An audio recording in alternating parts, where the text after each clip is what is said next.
Hello friends, welcome back to Koluvula Badi official YouTube channel. Friends, ఈరోజు వీడియోలో group 4 సంబంధించి ఒక లేటెస్ట్ అప్డేట్ అనేది రావడం జరిగిందండి. ఫ్రెండ్స్, ఇక గ్రూప్ 4 సంబంధించినటువంటి నియామకాలకు సంబంధించి ట్రాన్స్జెండర్లకు అయితే ప్రత్యేక రిజర్వేషన్లపై కౌంటర్ దాఖలు చేయాలని అని ఇంకా ప్రభుత్వానికి అయితే హైకోర్టు అయితే ఆదేశించినట్లు కూడా ఒక కీలక అప్డేట్ అనేది రావడం జరిగింది.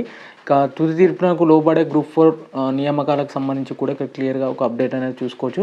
ఇక ట్రాన్స్జెండర్లకు ప్రత్యేక రిజర్వేషన్పై కౌంటర్ అయితే దాఖలు చేయండి, ప్రభుత్వానికి హైకోర్టు ఆదేశం అన్నట్లు కూడా ఇక్కడ క్లియర్ ఒక అప్డేట్ ఉంది. ఫ్రెండ్స్, ఇక గ్రూప్ 4 పోస్టుల భర్తీ తుది తీర్పులకు లోబడి ఉంటుందని రాష్ట్ర హైకోర్టు అయితే స్పష్టం చేసింది. ఇక ట్రాన్స్జెండర్లకు ప్రత్యేక రిజర్వేషన్ల కల్పనపై 10 రోజుల్లో కౌంటర్ దాఖలు చేయాలని ప్రభుత్వానికి బుధవారం హైకోర్టు ఆదేశాలు జారీ చేసింది. గ్రూప్ 4 పోస్టుల భర్తీ కోసం 2022 డిసెంబర్లో జారీ చేసిన నోటిఫికేషన్లో ట్రాన్స్జెండర్లకు ప్రత్యేక రిజర్వేషన్లు కల్పించకపోవడంపై సూర్యాపేట జిల్లాకు చెందిన దేవత్ శ్రీను, దేవత్ తనుశ్రీతో పాటు ముగ్గురు వేర్వేరుగా పిటిషన్లు అయితే దాఖలు చేయడం జరిగింది.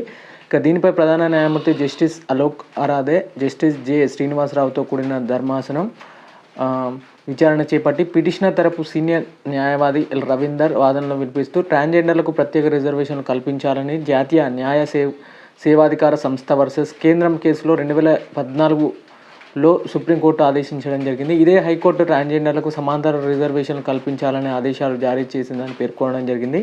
ఇప్పటికే ఎంపిక ప్రక్రియ అయినందున గ్రూప్ 4 పోస్టుల నియామకాలు తుది తీర్పులకు లోబడే ఉంటాయని కూడా ఆదేశించాలని కోరడం జరిగింది. ప్రభుత్వం తరపున అదనపు అడ్వకేట్ జనరల్ ఇమ్రాన్ ఖాన్ వాదనలు వినిపిస్తూ కౌంటర్ దాఖలు చేయడానికి 10 రోజుల గడువు కావాలని కూడా కోరడం జరిగింది.